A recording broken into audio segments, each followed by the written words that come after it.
Oh, hello there. Welcome to another Office Hours.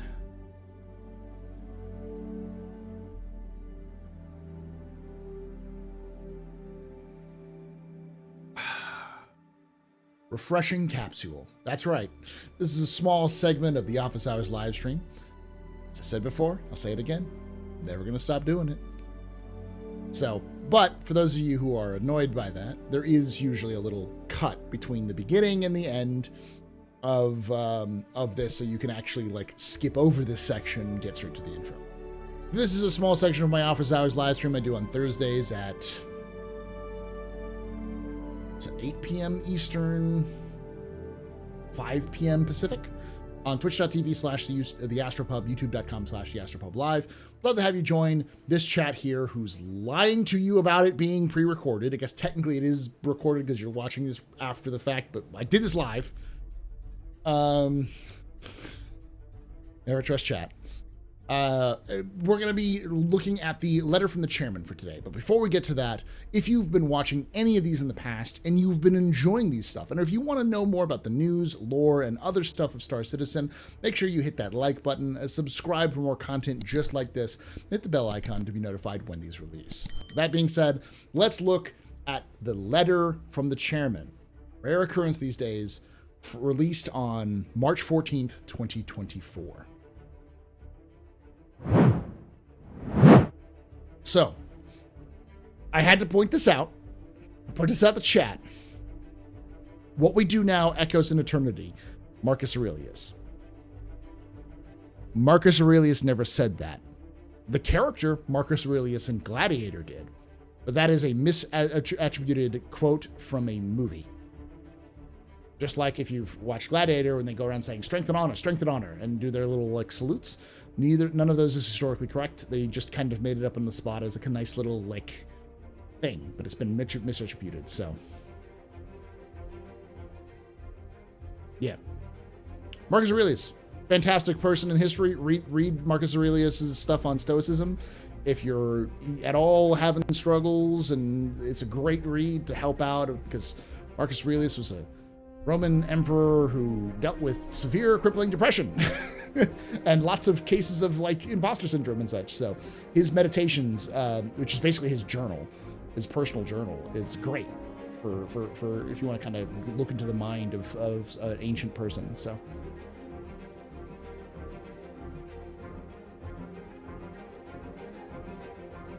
"2023 marked the beginning of a transformative chapter for Cloud Imperium and both of our games. With Alpha 3.18, our first release of 3.23, the team delivered persistent entity streaming, the foundational tech that is necessary for server meshing, SM. As we mentioned in the last letter, PES is the hardest part of the work needed for SM, and is the one that required the most engineering. So overcoming the challenges with this release last year was mission critical. The launch of Alpha 3.18 was far more challenging than we anticipated, and we discovered some issues with our backend database that were only visible at the scale we see at live release as opposed to Persistent Test Universe, PTU. Outside of this, we uncovered a lot of little issues that come from a truly persistent universe. While it is amazing to come across a wreck from a player combat a week ago, it's not so fun to try to land at a hangar where the last 3 ships crashed and left debris laying around, blocking your landing pad. We slowly worked through these issues and others, but it was a challenging time for both the development team and the community. These obstacles not only tested our skills and determination, but also demonstrated our resilience as we overcame them. Beyond PES, 2023 welcomed the long-awaited implementation of salvage, encompassing hull stripping, structural component, and repair, accompanied by relevant missions. Traders reaped the benefits of an overhauled, no pun intended, and physicalized cargo system, while players across the board enjoyed many new missions spanning both PvE and PvP scenarios.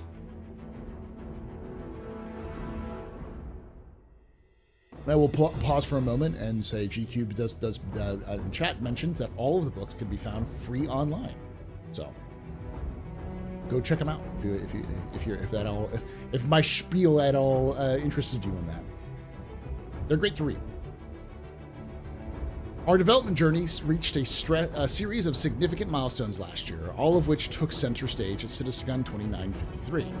The magnitude of this event for everyone at CIG cannot be overstated, especially considering it marked our first in-person CitizenCon in over 4 years. We have been powered by all of your excitement since the very beginning of the journey, and we've missed the energy that comes from spending time together, sharing our mutual excitement about what we're building. The show was an incredible affirmation of all of our hard work, both on Star Citizen and Squad 42 in 2023, and kicked off our best Q4 ever in terms of player logins and engagement. Thanks to all of you, a huge wave in Q4 2023 was the best year ever, with the record highs of daily active players, monthly active players, unique logins, and hours played for the year. More than 1.1 million of you set foot in the persistent universe in 2023. Now, it's important to note what he's saying there is that 1.1 million players were active in Star Citizen in 2023. I would like to know if that's active players, unique active players, or if that's 1.1 total active players. Because, if you log off and you log back in, you count it being active twice or whatever. I'm assuming what Chris is meaning in this situation is that it's 1.1 million players total play Star Citizen, including free-to-play, free flight, and 1.1 million different accounts. So, interesting. Another major milestone in 2023 was welcoming the team at Turbulent fully into the CIG family. Our partners since the end of 2012, Turbulent has been responsible for large parts of our online infrastructure and have greatly contributed to our growth and success. This acquisition allows us to streamline our efforts and formally gives us a significant presence in Montreal, Canada, which is a hotbed of video game talent. As part of this acquisition, we gained 2 key senior executives, Benoit Beaujour. Please, chat, tell me how to pronounce that, and I will try to pronounce it better. The Chief Technical Officer of Turbulent, who now becomes the CTO of Cloud Imperium and the head of our core technology group, CTG. You already know about Benoit from his presentations on their server messaging plans about the last 2 CitizenCons. Benoit is a very pleasant fellow and very, very interesting person to talk to. I've met them several times, and I actually first met them at a GDC, which is really cool. Beauséjour.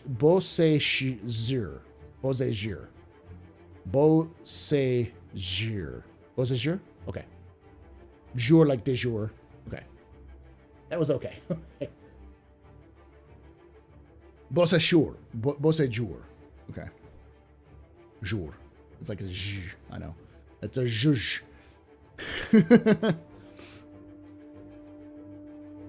The second key executive to join the ranks is Marc Baudet, who is the CEO of Turbulent and becomes our senior vice president, studio operations, in charge of the operations and welfare of thousands plus people working in Star Citizen and Squadron 42, spread between our 5 offices in Austin, Texas, Los Angeles, California, Manchester, England, Frankfurt, Germany, now Montreal, Canada. I look back on 2023 with few months now to reflect and appreciate the hard work of the team around me. I can say that our experience in CitizenCon 2953 and the excitement from our community, both at the show and the game as they logged into Star Citizen in record numbers last year, left me feeling not only proud, but also deeply grateful and reinvigorated for the year ahead. Oh, I like that. And what a year it's shaping up to be. On Squadron 42, that is taking the game from feature complete to content complete, ensuring the game has the necessary polish and feels worthy of being the spiritual successor to Wing Commander. To this end, the team is hard at work, heads down, driving towards the finish line.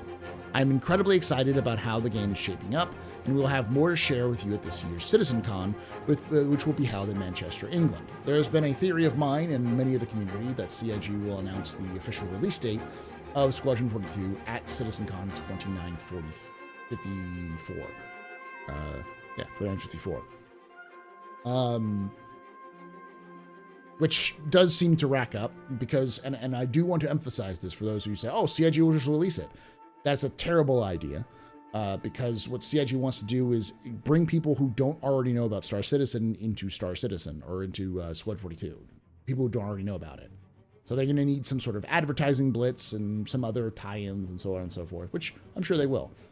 But it'll be interesting to see. I think Manchester is going to be a very, very interesting year for CitizenCon this year. So, on the Star Citizen front, the team's preparing to deliver server meshing and expanding the universe of Star Citizen to multiple star systems. One of the key milestones of human achievement in the lore of Star Citizen is First Jump Day. Legendary humans... Chris.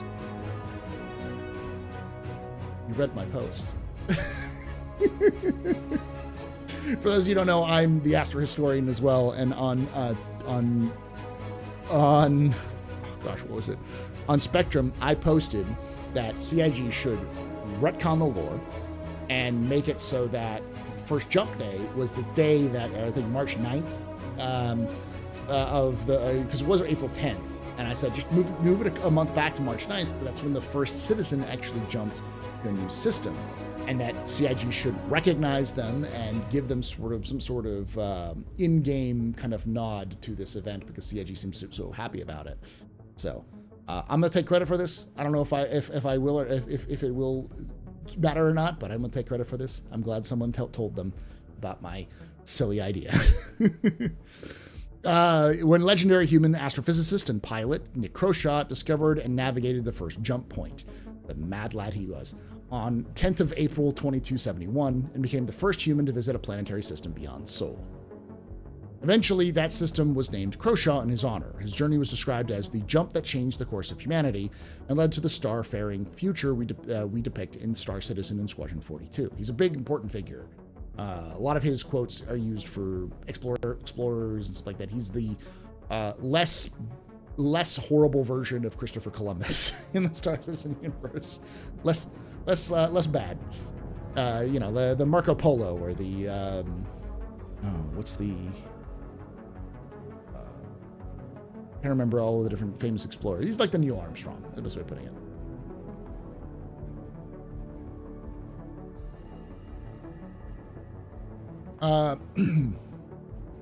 Eventually, that system was named and led to the Star Citizen future depicted in Star Citizen Star 42. You might wonder why I'm telling you this story. Well, a little ahead of this historic date, April 10th, we had our first Jump Day celebration on Star Citizen's Tech Preview channel this weekend.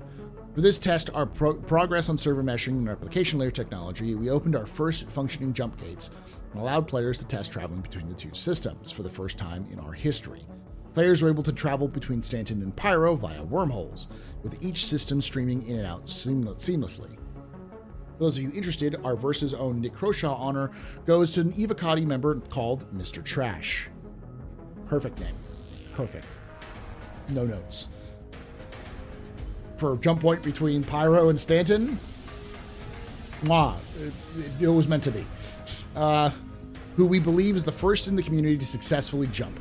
During the test, it was worth highlighting that we also achieved 350 concurrent players in a single shard, e.g. a replication layer with 2 connected servers, setting a new record for concurrent players in a single instance in Star Citizen. Now, here's an important thing to note. 350 players in a shard, while there are 2 servers, means that I believe, in theory, 350 people could be in Pyro or in Stanton, meaning the max server limit is somewhere above 350 people, because you can only have as many people in a shard as you can have in a server. Now, obviously, that number is going to go up as they work on server meshing and they get dynamic meshing working and all of those other things, but that's a pretty big deal, where Star Citizen is turning into an actual MMO, beyond the technical MMO that it is now, because it has a certain number of limits. It's pretty interesting. After many hard years of work towards the goal many thought was impossible, we were on the... Jam that knife in and twist it, Chris.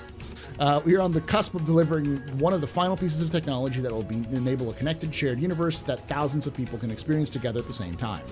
I invited Benoit, who oversaw the historic test as our new CTO, to share a few thoughts about this monumental milestone he helped bring to fruition. Now, it's important to note that Benoit has been working on this tech off and on for 5 years now? Maybe more? It's like half a decade. It's a lot of work. As the new Chief Technical Officer at Cloud Imperium, I'm thrilled to join the CIG family and lead our technology group. We're dedicated to pushing the boundaries, and I'm honored to represent and care for this team of pioneers and trailblazers. One of my first initiatives as CTO was establishing the Technology Preview Channel.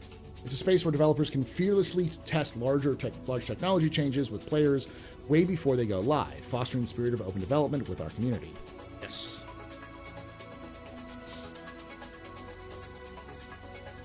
In 2024, our server meshing journey is hitting its stride after years of dedication. We're closing in on our original vision we set to achieve. This journey started long ago with the introduction of streaming capabilities to Star Engine, like client-side object container streaming. Come on. Client-side object container streaming, you're calling it OCS? All right. I'm gonna have the ball. This is gonna sound crass, and it is, but it's COCS. It's Cox. Because we have socks and we have cocks. Do with that what you will. CIG invented the acronyms, not me.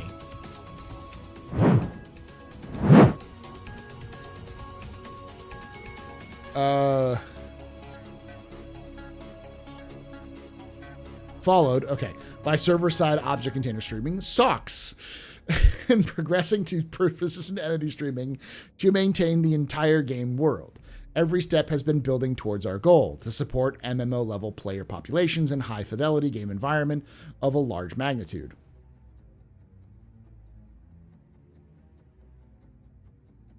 We are gearing up to release the replication layer in 3.23. This is a big deal. It's the foundation we build the mesh on. As a player, you should perceive this specifically when dealing with server crashes, 30K, as those will no longer cause immediate disconnection, but gracefully, like a wounded duck, gracefully, like a mad turkey, gracefully.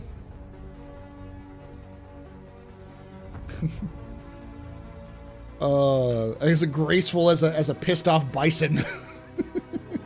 Recovering, allowing you to continue to play. For developers, this milestone marks the true separation between the simulation and the replication, a humongous achievement for the game and for Star Engine. But hey, we're not hitting pause there. We're charging full steam ahead towards launching our first multi-server mesh in 4.0. As gracefully as a drunk at a urinal. Hey, at least the drunk manages to do the business. I think that's the best way of putting it for Star Citizen. Is at least it'll get done. It may not be pretty, but you're not going to have a 30K anymore. You'll just have weird universe-breaking simulation, or what do they call them? Glitches in the Matrix. But hey, we're not hitting pause there. We're charging full steam ahead towards launching our first multi-server mesh in 4.0. For this, multiple servers work together to simulate parts of the universe. As a player, this will enable you to visit Pyro through jump gates, where the jump gate tunnels transition seamlessly between game servers. Game shards will also host more players, so you should encounter more friends or foes along the way. This will mark the new beginning of our game architecture. In the coming weeks and months, get ready for more technical preview tests with various mesh configurations, multiple game servers per solar system, and seamless transitions without gates. We're talking about layouts where servers are dedicated to entire planets and moons, others focus solely on landing zones or other key locations, with plenty of higher player count experiments. I'm genuinely proud of this team. While we are facing challenges ahead, I'm filled with relentless optimism, knowing that our amazing successes are waiting for us. 07. Benoit, Beausejour. That's great. That's awesome. And I will say, something that I've noticed is that CIG there's a different tone. There's a different vibe at CIG. I said at the very beginning of this year that CIG has a swagger. And it seems like that swagger is turning into a sprint, which is good. And the one thing you want people like Benoit and his team to be doing is playing, experimenting, and iterating quickly as possible. Because the why that's important of doing the different configurations is because they're trying to find the sweet spot, the spot that they can do the most servers for the lowest amount of cost that can house the highest number of players. Because like I said at the very beginning, when I was reading this, that the their shards can only be as big as many people can fit in a single end server kind of node. So CIG wants 10,000 people per shard, if not entire regions, 10, 100,000, 200,000 people per shard. So if they're going to get those sorts of numbers, they're going to have to get 200,000 people per server. And they're going to need to have some wicked tech for some of that stuff. And that's what this is for. This is them playing with those ideas, at least for static meshing, and then eventually going on to dynamic meshing after this, as far as we know.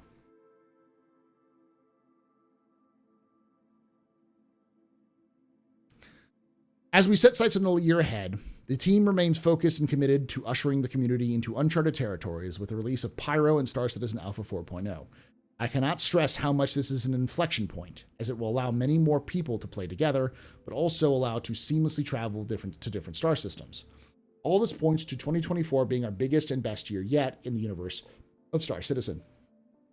But Star Citizen Alpha 4.0 is not our final destination, and with that, I have more exciting news to share. As we reveal that CitizenCon, with Squadron 42 achieving feature complete milestone, we're now able to bring features developed from Squadron 42 to the persistent universe at an accelerated rate. As part of this, towards the end of last year, we decided to reorganize the Star Citizen and Squadron 42 teams to be more integrated to facilitate bringing several years' worth of framework and polish to Star Citizen and finally set sail for Star Citizen's own finish line. So this is, if you've noticed, and we'll talk about this when you look at the Squadron 42 monthly report, what they've been doing is reorganizing the teams into strike teams. So individual teams which are integrated with a bunch of different experts working together to tackle a specific goal. And I'm not too much of an expert in these sorts of strike team things, but I have heard people mention in the past that that's actually a very good thing to do if you're trying to tackle individual portions of like a project. I don't have a lot of experience in project management, so if you know of these strike team style of, project management or whatever this is, let me know in the comments below your own thoughts if this is a good idea or not. Oh yeah, I forgot. We were looking at 1.0 earlier. While we recognize that there is no definitive finish line in an online MMO, and that we will always be adding new features and content for many, many years to come, Star Citizen 1.0 is what we consider the features and content set to represent commercial release. This means the game is welcoming new players, stable, and polished with enough gameplay and content to engage players continuously. In other words, no longer alpha or early access. So it's got to be repeatable gameplay loops, interesting. You got to be able to log in, a reason to log in every day. So this is their new focus. That's what Chris is saying in this. Chris is saying that this is the new direction that they're reorganized the entire team to go towards. Much like we planned out Squadron 42's drive to feature complete and the upcoming content complete status, we spent significant time looking at what Star Citizen 1.0 means and what it would take to get there. To facilitate this, I'm pleased to share that our very own Rich Tyrer will be taking on the role as Senior Game Director, overseeing both the development of Star Citizen and Squadron 42 alongside me. With this change, you'll start to see a more rapid expansion of features and content coming from Squadron 42 to Star Citizen, starting with Alpha 3.23. Which is shaping up to be one of our biggest releases to date in terms of new features getting into players' hands. Not really new features. I would disagree with Chris on this one. It's more of polished and updated features of what we already have. Replacement of what we already had of work in progress or placeholder features to the final version of what they want to be. Hopefully. Hopefully.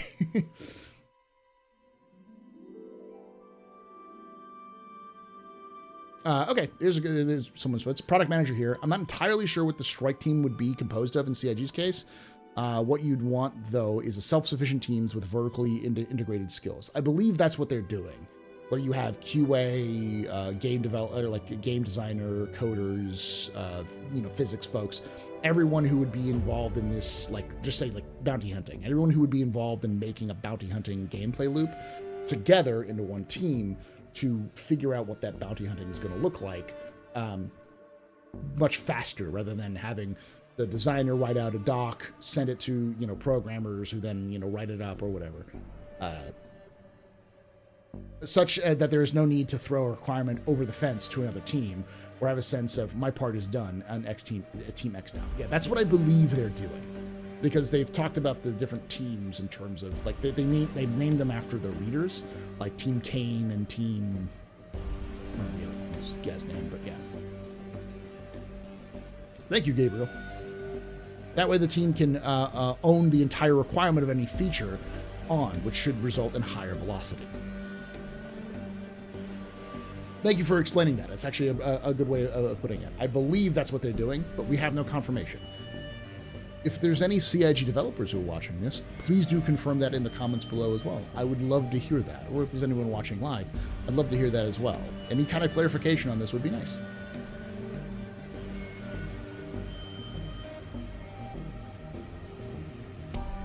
All right, to facilitate this, I'm pleased to share that Richard Tyler will be taking a new role as Senior Game Director, overseeing both the development of Star Citizen Squadron 42 alongside me. With this change, you'll start to see a lot more rapid expansion of features and content coming from Squadron 42 to Star Citizen, starting with Alpha 3.23, which is shaping up to be one of our biggest releases to date in terms of new features getting into players' hands. When we announced at CitizenCon that we would be bringing across feature work that had been developed and refined to push to feature complete for Squadron 42, we were not kidding. Yeah, Team Zuck. Yeah. As a potato farmer, I can confirm this is the way. Thank you. Luck, you have spoken. As game director in Squadron 42, Rich played a crucial role in helping steer Squadron 42 to its current feature complete status. Under his stewardship, the Squadron 42 experience has significantly surged in progress, a momentum we fully anticipate to continue to carry us towards content complete beta and release. Ooh. So that seems to indicate that CIG is planning for content complete to be done this year, and then beta to start next year, which would done track of them being in beta for Squadron for about a year before it releases. That would track. We'll see. That also means that we're seeing start Squadron 42 in fall of 2025, which is a stupid idea, CIG, but,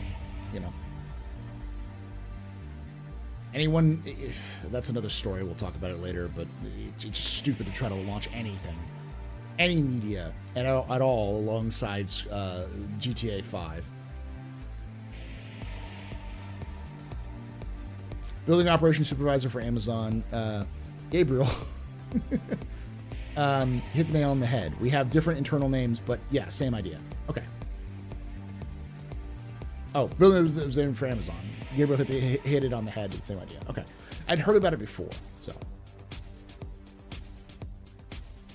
Firstly, I'd like to take this opportunity to say how great it is to be back working on Star Citizen. Some of you may already know me, but I was in the core gameplay pillar director before I moved to become the game director at Squad 42 a few years back. With this new role, I will be coming on aboard to help push Star Citizen to the next stage of its development, ultimately culminating in leaving early access and releasing the 1.0 version of the game.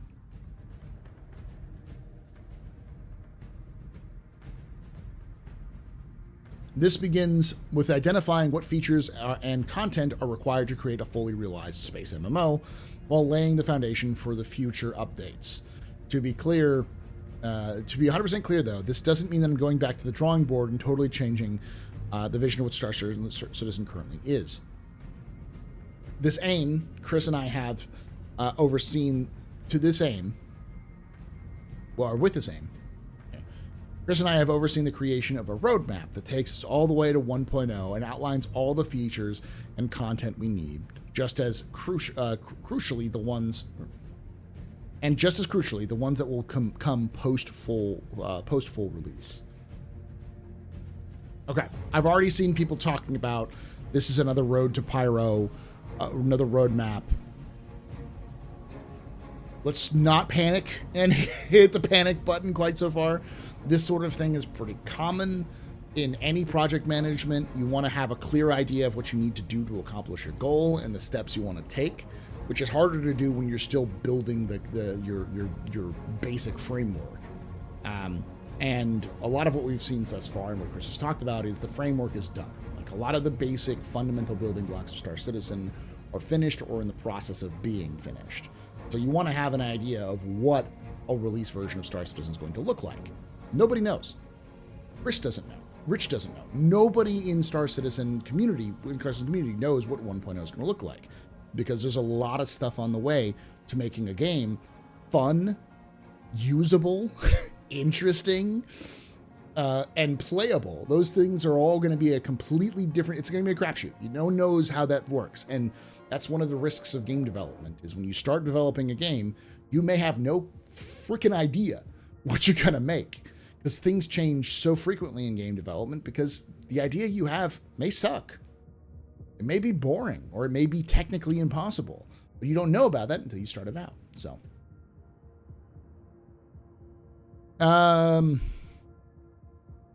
with my role now overseeing both projects with Chris, and the fact that Squad 42 has hit its feature complete milestone, it has provided an opportunity to reshuffle the teams. This should see a large contingent of gameplay teams now coming back to focus on Star Citizen. We've also taken the opportunity to move away from heavily specialized teams like actor, feature, and vehicle team to more generic gameplay teams that should allow us to be a lot more flexible and shoulder some of the heavier burdens those teams used to carry.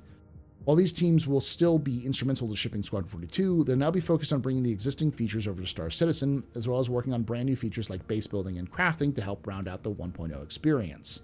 What I'd really like to know is, what is that 1.0? What does CIG consider 1.0? And I'd love to know that before CitizenCon, because that's kind of a bad place to release it, in my opinion. They definitely need to kind of front load that and then show off those features at CitizenCon. That's a better PR strategy, I would say. With every release going forward, the intention is to move ourselves closer to that end goal, so you should expect to see large updates each quarter with many changes to systems that have not been touched in a long time, like economy, insurance, etc., alongside a whole suite of quality of life improvements with things like inventory, missions, mobiGlass, etc., coupled with totally brand new features and content. We have set very ambitious goals for ourselves internally, both the game and technology teams, but Chris and I truly believe that they are achievable, and hopefully you can start to see that progress starting with 3.23 and beyond. Richard Tyler, Senior Game Director. CIG has always been aggressive in their goals. I think they've been too aggressive, and I still think they're too aggressive. But you don't get anywhere by being passive. So I wouldn't put a lot of stakes in 1.0 coming out this year or next year, maybe 2-3 years from now.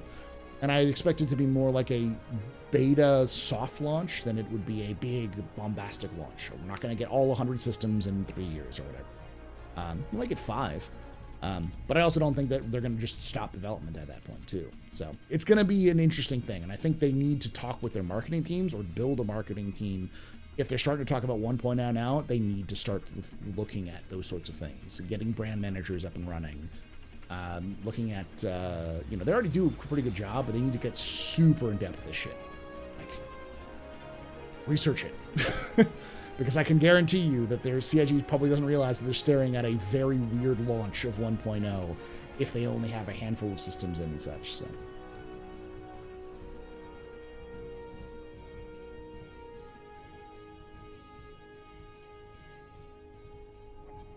Yeah, people will be very upset if they find out their favorite feature is not a 1.0. So we need to know what CIG is shooting for before they do any kind of big hype, because you don't want people to be disappointed at your biggest hyped event.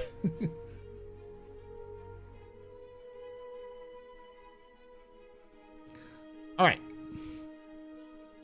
Working in tandem, Rich and I will continue to establish a strategic vision to bring to life the intended Star Citizen gameplay experience. As Rich said, over the past few months, our teams have been busily planning and upcoming major milestones for the persistent universe, culminating what we refer to as Star Citizen 1.0. I think that's just branding. That's a bad branding. I would say Star Citizen launch rather than 1.0. That's a better term, because you recognize that it's releasing, but it's not done. 1.0 things like it's done, but CIG's not good at naming.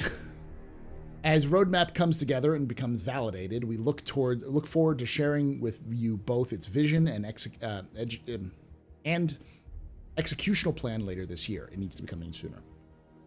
Part of this development reorganization, we have made a few significant changes. From a personal standpoint, I have moved to Austin, Texas from Los Angeles to be closer to the time zone. Hi, Chris. Welcome back. It's hot as balls here right now. It's about to be raining, too. In the meantime, our main development operations in Manchester, Frankfurt, and Montreal. I am time zone to our main development yet. I'm spending significant time in our largest studio in Manchester with almost 600 staff, as I sit with Rich and the teams working towards completion of Squadron 42 and Star Citizen. As part of this, we made the difficult decision to ask the Los Angeles development team, which had increasingly been providing support for the main development teams based in Manchester, to relocate to join other teams, primarily in Manchester, but also in Austin and Montreal. Los Angeles, while shrinking, will still be an important office for the company, but one focusing on business support role with marketing, finance, legal, and HR. As part of this reorganization, we sadly waved goodbye to the Precision Universe Live director, Todd Pappy, as he had moved back to the US from the UK last year for family reasons. And after much soul searching, I determined that we cannot afford to have this role remote from the main team in Manchester for a good portion of the year. It is sad. It is a sad moment, as Todd worked diligently for the last 9 years in Star Citizen, making many important contributions and providing excellent leadership of his teams. I wish him the best of luck. I look forward to seeing what he does next. I do too. That's a good way. That's a classy way of talking about it. But this isn't the first time something like this happened. It happened similarly with the previous Star Citizen Live development head. It happened twice. The first one, it just when things moved around and costs and other sorts of things. But yeah, CIG is very, very anti-remote. Anything that can be in office is in office. They do hybrid workspace based on the people I know who've worked there and still work there, but they are very much a hands-on team. So.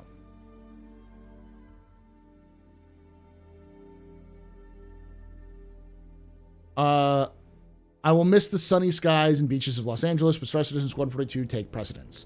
The journey is longer and more difficult than anticipated 11 and a half years ago, but the final destination is much more exciting and fulfilling. I would never in my dreams have expected to have the opportunity to build something on the scale and ambition of Star Citizen, and because of this, I feel incredibly blessed by all of your support, and I am determined to finish strong. In a marathon, they say the last mile is the hardest, but the quote Roman Emperor Marcus Aurelius, what we do now echoes in eternity. That's not Marcus Aurelius' quote, Chris. That's a movie quote. There are similar quotes you could have used. Lincoln has got plenty of great quotes about stuff like things. Or Churchill. You already stole Churchill's lines for your bishop speech. You know, there's plenty of those great lines. Or Caesar, the die is cast, you know? He didn't actually say that, or we don't know if he did or not, but, you know. I'm looking forward to you getting your hands on Star Citizen Alpha 3.23 soon, where we will finally be able to experience many features we have been hard at work for the past couple of years, which will then lead into Invictus launch week in May. As a lead up to Invictus, we have prepared a series of missions to earn your UEE Civilian Defense Force stripes, and potentially earn an incredibly powerful, unprecedented in-game upgrade, the freaking F7CA, or F7C Mark II. Yeah. If you complete all of them, so you're ready to face Xeno threat in a more personal manner. More personal manner. Power of community.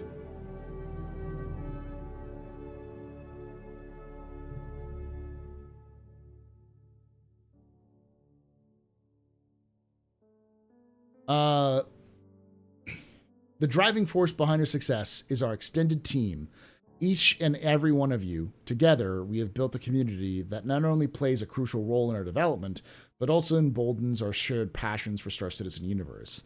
It is you who has propelled us forward. Without our passion, your willingness to test, and to be undeterred by bugs and crashes, to be vocal with your thoughts, and stamina for the long, windy road, there would be no Star Citizen or CIG. You were there for the iconic helmet flip and the opening of the hangar doors the first time in Alpha 0.8. Together, we explored the vast expanses of the persistent universe for the first time in Alpha 2.0, and you were on board for the inaugural planetary landing in Alpha 3.0. And soon we will be leaving the Stanton system as we venture into the lawless wastelands of Pyro system in Alpha 4.0 thanks to server mashing. And beyond this, Star Citizen 1.0 twinkles on the horizon. The future has never been so bright, and I couldn't be happier taking this journey with all of you. Chris Roberts, founder and CEO.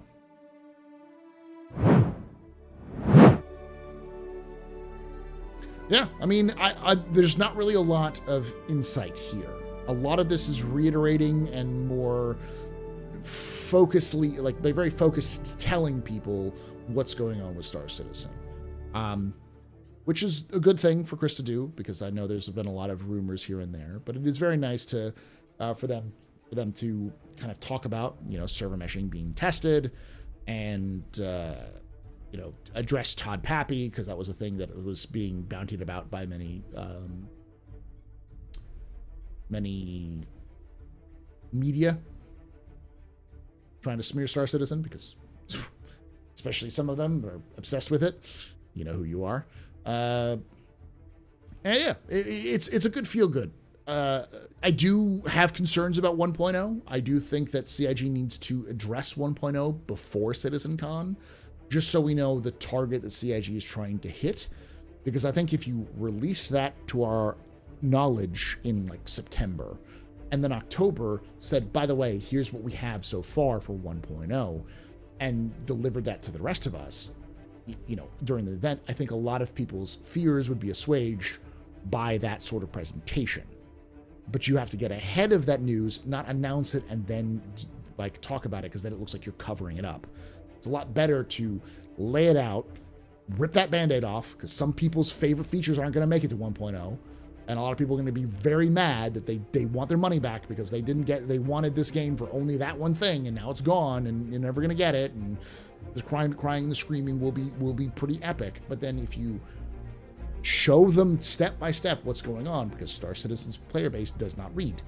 They watch videos, they listen to my dulcet tones reading stuff like this, because it's easier for them in their busy lives, and they lack context without the visual cues. So it's important that CIG kind of addresses that ahead of time. That would be my only big thing. Other than that, looks good, looks solid. I'm looking forward to seeing how Star Citizen develops beyond this 3.23 release, and I'm looking forward to a lot of the how to put it, abandoned features of Star Citizen get their glow ups. So here's to hoping. But as always, I want to hear your thoughts on any of this in the comments below. Is this good? Is this bad? Are you upset about any of this? Are you excited about any of this? Let me know in the comments below. And of course, join us live at twitch.tv/theastropub, youtube.com/theastropublive. I also want to thank HelloFresh for sponsoring this stream. HelloFresh is a service that sends you ingredients and directions on how to cook one of many different meals every week. They send you the fresh ingredients, and all you gotta do is put it together. And with my code, you can get 16 free meals. That's somewhere between $30 and $150 off your purchase with that code at checkout. So I'll have it in the comments, top comments, and in the description below for those of you who are interested. Thank you again to HelloFresh. Thank you for watching. And like I say every time, hope to see you someday in the black.